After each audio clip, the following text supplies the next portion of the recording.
வேளம் இளைஞனாகிய எல்லாம் அல்ல ஸ்ரீ கழுகாசலமூர்த்தி பெருமானுடைய திருவருளினால் வெளிவந்து கொண்டிருக்கும் இந்த ஞானச்சால் உரையிலே ஒரு சில பதிவுகள்தான் வெளிவந்திருக்கிறது. இன்று நான் எடுத்துக்கொண்ட தலைப்பு கூடு விட்டு கூடு பாய்தல் என்பதை இந்த யோக ஞான விஷயங்களிலே கூறுவார்கள். இந்த கூடு விட்டு கூடு பாய்வது, அட்டமா சித்தி இவைகளை பற்றி கூட நான் அதிகமாக பேசுகின்ற நபர் அல்ல. எனக்கு தெரிந்த நிலையில் இவையெல்லாம் மிக சாதாரணமான வேலைகள். இதை நான் ஆதரிப்பதும் இல்லை. ஆனால் இதற்கு இருக்கிற மரியாதை, இறைவனை கண்டார், இறைவன் வந்து உதவினார் என்று சொன்னால் அதற்கு அந்த அளவுக்கு மதிப்பும் இல்லை, மரியாதையும் இல்லை. அற்ப பயன்கள் நிலையில்லாத இந்த வாழ்க்கையிலே போய் அதை கும்பிடு இதை கும்பிடு என்று சொன்னால் மக்கள் போய் படையெடுக்கிறார்கள். இந்த பேதமைகளை நீக்க வேண்டும் என்பதுதான் என்னை போன்ற நபர்களுடைய நோக்கம்.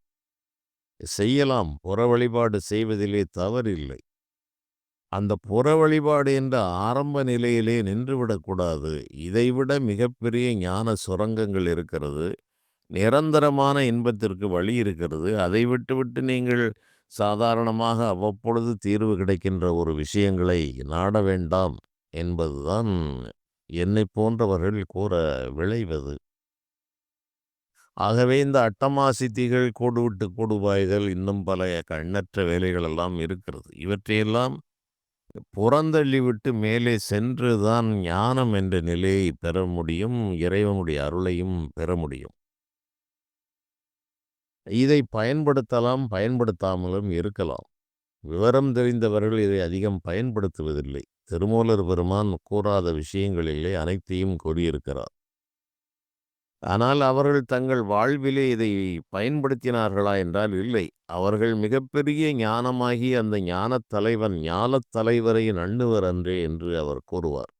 இந்த ஞானத்திற்கே தலைவனுடைய தொடர்பை வைத்திருப்பவர்கள் இது போன்ற சாதாரண ஒரு சிறிய ஒரு மிகப்பெரிய அரசனுக்கு மிக நெருக்கமான இருக்கின்ற ஒரு நபர் ஒரு சின்ன சின்ன உத்தரவுகளை போட்டால் நிச்சயமாக கீழே உள்ளவர்கள் செய்வார்கள். அதில் அவர்களுக்கு பெரிய வியப்பில்லை. அவர்கள் அதை செய்து கொண்டே இருக்கப் போவதில்லை. அரசனே தனக்கு இணையான ஒரு சக்தியை அவருக்கு கொடுத்திருக்கிற நிலையில் அவர் இது போன்ற சாதாரண விஷயங்களை அவர் சென்றால் கதவு திறக்கும் என்பதை அவர் ஒரு பெருமையாக நினைப்பதில்லை. அதைப்போல ஞானம் பெற்றவர்கள் இந்த சித்துக்கலைகளால் மக்களை ஈர்க்க வேண்டும் என்று எண்ணுவதும் இல்லை. பல ஆண்டுகளுக்கு முன்பாக என்னிடம் ஒருவர் கேட்டார். பலர் கேட்கின்ற விஷயங்கள் தான் இது.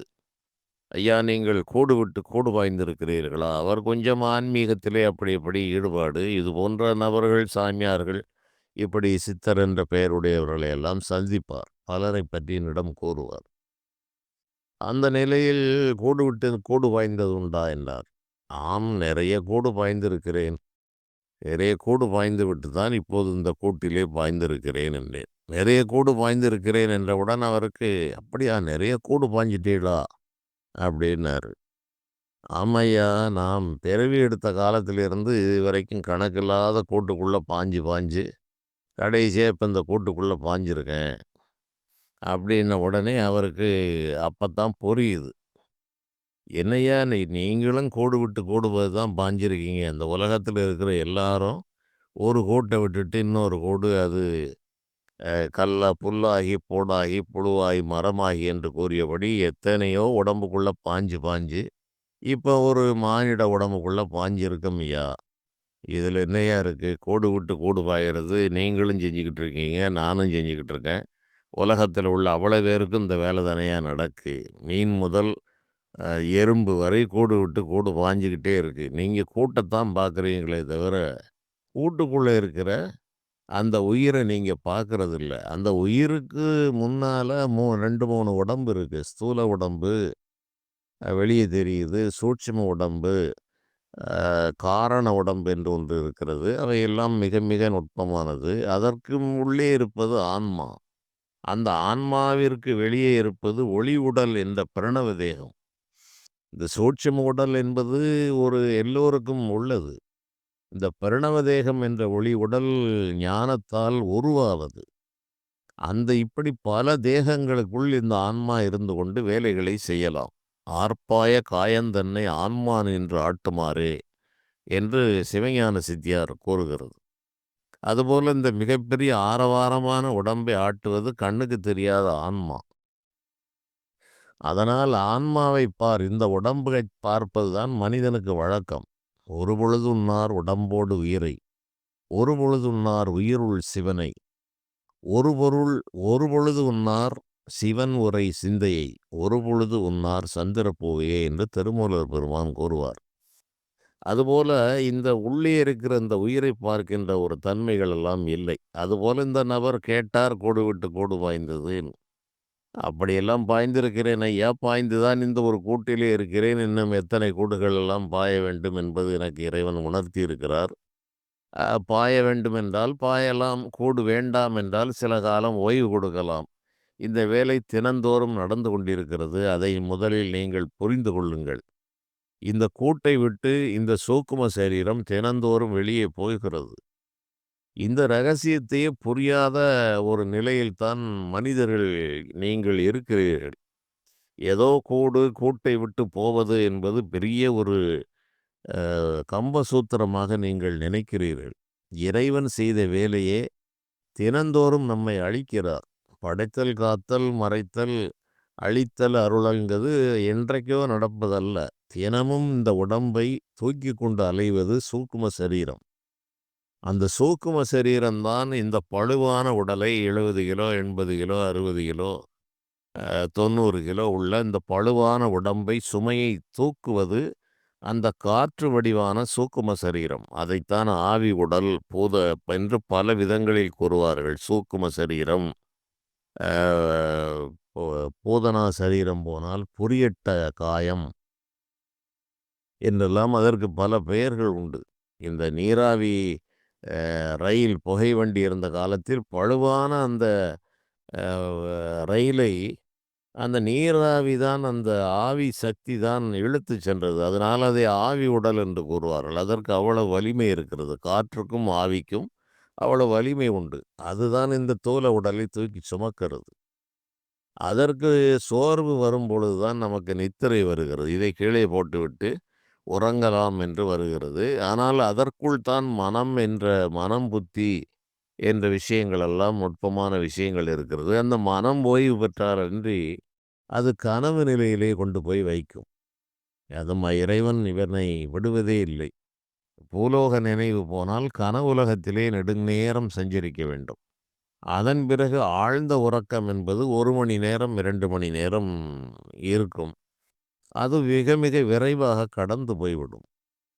அந்த ஆழ்ந்த உறக்கத்தில் இந்த சூக்கும உடல் என்ன செய்கிறது என்றால், இந்த உடம்பை விட்டு வெளியே கனவு நிலையிலும் போட்டு இறைவன் இதை அல்லல் படுத்துகிறார். அதன் பிறகு சற்று ஓய்வு கொடுக்க வேண்டும். ஐயோ பாவம், மிக கஷ்டப்பட்டு விட்டது என்றுதான் ஆழ்ந்த உறக்கத்தில் வைக்கிறார். அந்த ஆழ்ந்த உறக்கத்தில் தான் இந்த சூக்கும சரீரம் நம்முடைய நாவிக் குழி வழியாக வெளியே சென்று, ஆகவே அந்த நிலையில் அது செல்லும். அது சென்றால் அந்த வெளியே அந்த வீட்டு முற்றம் வரை, மாடி வரை, அந்த தெரு கடைசி வரை, அல்லது பக்கத்து தெரு வரை, இப்படி அந்த நபர்களுடைய அந்த சுதந்திர எல்லையை பொறுத்து அந்த சூக்கும உடல் இதை விட்டு விட்டு போய்விடும்.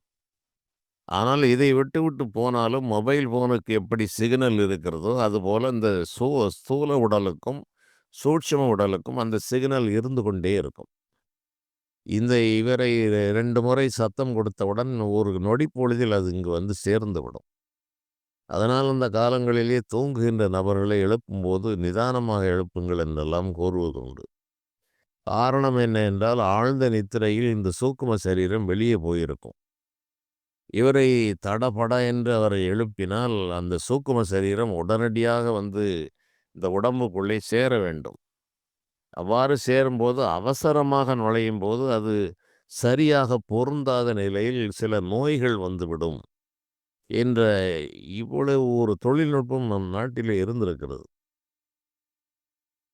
அதை அவர்கள் மனதில் வைத்து ஒரு 2, 3 ஒரு சத்தம் அவர்களுக்கு கொடுத்து, அதன் பிறகு நீங்கள் மெல்ல மெதுவாக தட்டி எழுப்ப வேண்டும் என்றெல்லாம் கூறியிருக்கிறார்கள். அதன் காரணம் என்ன என்றால் இதுதான். சூக்கும சரீரம் வெளியே போயிருக்கும். இவர் அவசர அடியாக அடித்தால் ஒரு நல்ல நிலை பெற்றவர்களுக்கு பல மைல் தொலைவுகள் போகும். அது கணப்பொழுதில் வந்து சேரக்கூடிய ஆற்றல் அதற்கு இருக்கிறது. எத்தனை கோடி மைல் போனாலும் ஒரு நொடி பொழுதில் வந்து சேரும். ஆனால் வேகப்படுத்தும்போது அது சற்று இர்ரெகுலராக அந்த உடம்பிலே பொருந்தினால் சில நோய்கள் ஏற்படுவதற்கான வாய்ப்புகள் இருக்கிறது. அதுபோல ஆற்றல் மிகுந்த ஞானிகள் இந்த சூக்கும சரீரத்தால் பல காரியங்களை செய்கிறார்கள் இரவு நேரங்களிலே. அவர் சூக்கும உடம்பிலே பயணங்கள் செய்கிறார்கள். அது இரவில் தான் செய்ய வேண்டும் என்று இல்லை. பகலிலும் கூட அந்த செயல் நடக்கலாம். அது நடக்கிறது, நடக்க முடியும். இதுதான் கூடு விட்டு செல்லுதல். இது கூடு விட்டு கூடு பாய்தல் என்பது வேறு, கூடு விட்டு செல்லுதல் என்பது வேறு. இப்போது நாமெல்லாம் கூடு விட்டு சென்று கொண்டிருக்கிறோம். இன்னொரு கூட்டிலே பாய்வது என்றால், இறந்து போன இந்த உடம்பிலிருந்து சூக்கும உடலை வெளியே எடுக்க வேண்டும். ஏற்கனவே இறந்து போன ஒரு பறவையோ, பாம்போ, ஏதோ ஒரு இறந்து போன ஒரு உடல் நமக்கு கிடைக்க வேண்டும்.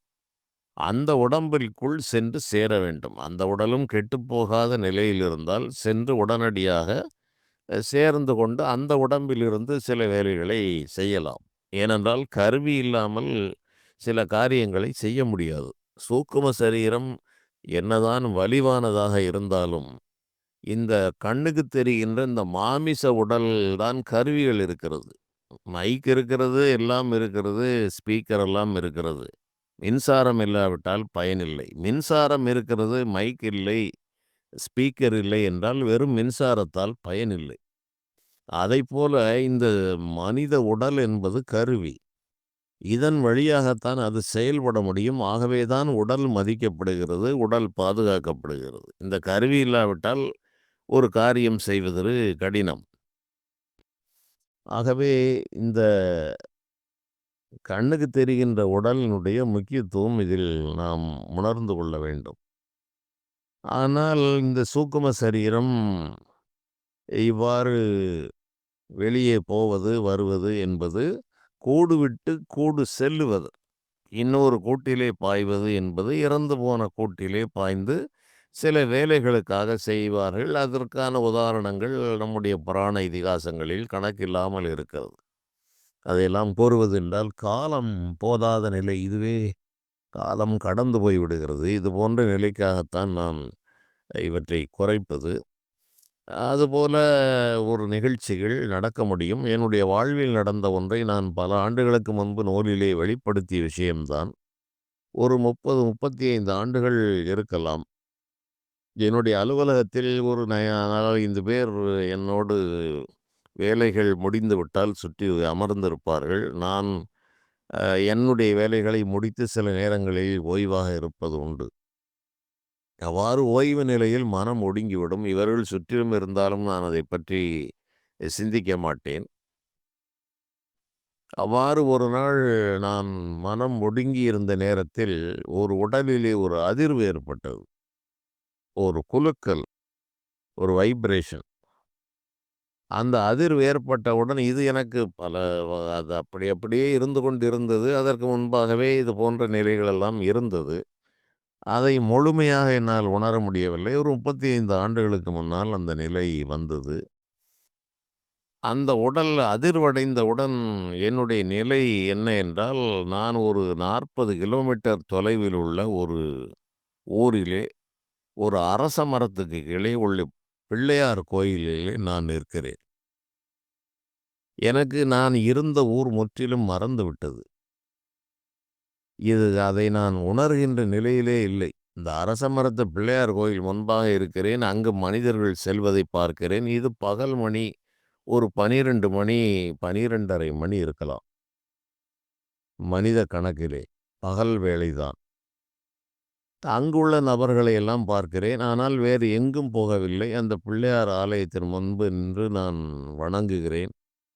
இப்படி ஒரு 7 நிமிடங்களுக்கு மேல் நான் அங்கு இருந்து கொண்டு அங்குள்ள நபரை பார்க்கிறேன். நான் யார், என்ன, அந்த எந்த ஊரில் இருந்தேன் என்பது முற்றிலும் எனக்கு நினைவில் இல்லை. அந்த ஒரு 7 நிமிடங்கள் கடந்த பிறகு, அடடா! நாம் இருந்த ஊர் அது. இங்கு எப்படி வந்தோம் என்று எனக்கு ஒரு எண்ணம் அப்போதுதான் ஏற்படுகிறது. இது என்ன மாயம் நடந்தது? நாம் இருந்தது அந்த ஊர். இது எப்படி இங்கு நாம் வந்து சேர்ந்தோம்? என்ற ஒரு எண்ணம் வந்தவுடன்,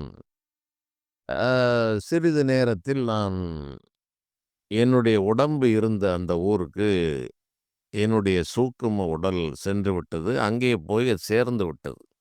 அதுவரை அந்த ஊர் நினைவு இம்மி அளவும் எனக்கு இல்லை. காரணம் சூக்கும சரீரம் வந்தது. அது ஒரு இறந்து போன உடலுக்கு சமமாக அங்கே ஒரு 10 நிமிடங்கள் அது இருந்திருக்கிறது. என்னைச் சுற்றியில் இருந்தவர்கள் என்னுடைய நிலை தெரியும். ஏதோ அவர் ஒரு நிலையில் இருக்கிறார் என்று அவர்கள் மௌனமாக இருந்து விட்டார்கள்.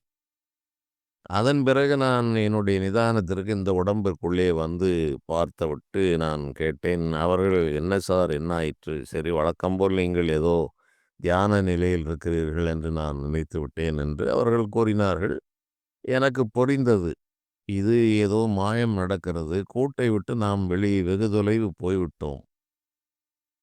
இந்த கூட்டிற்குள் வந்து சேர்ந்தோம் என்பது முழுமையாக நான் கூட்டை விட்டு வெளியே நெடுந்தொலைவு போன முதல் அனுபவம் இப்படி இருந்தது. அது சற்று கொஞ்சம் ஒரு திகில் என்ற நிலையில் தான் எனக்கு இருந்தது. அதன் பிறகு 2, 3 சம்பவங்கள் நடக்கிற வரையிலும் கூட அது சற்று அதிர்வுகளை தருவது, அப்படி இப்படி சில தொல்லைகளுக்கு பிறகுதான் அது எனக்கு சாத்தியப்பட்டது. இதற்கெல்லாம் நான் எந்த முயற்சியும் செய்யவில்லை. இயற்கையாகவே இறைவன் செய்த வேலை இரவு நேரங்களில் நடக்கிறது, பகலிலும் நடந்தது, அவ்வளவுதான். இதில் பிரமிப்பதற்கெல்லாம் ஒன்றுமில்லை. எல்லா மனிதர்களுக்கும் நடக்கிறது. இதைத்தான் நான் நூலிலே எழுதியிருக்கிறேன். அதன் பிறகு பல அனுபவங்கள் வந்தது. பிறகு எனக்கு இது ஒரு வாடிக்கையான செயலாகவே மாறிவிட்டது என்ற அளவில் இன்றைய உரையை நான் நிறைவு செய்கிறேன். மீண்டும் சந்திக்கலாம். நன்றி.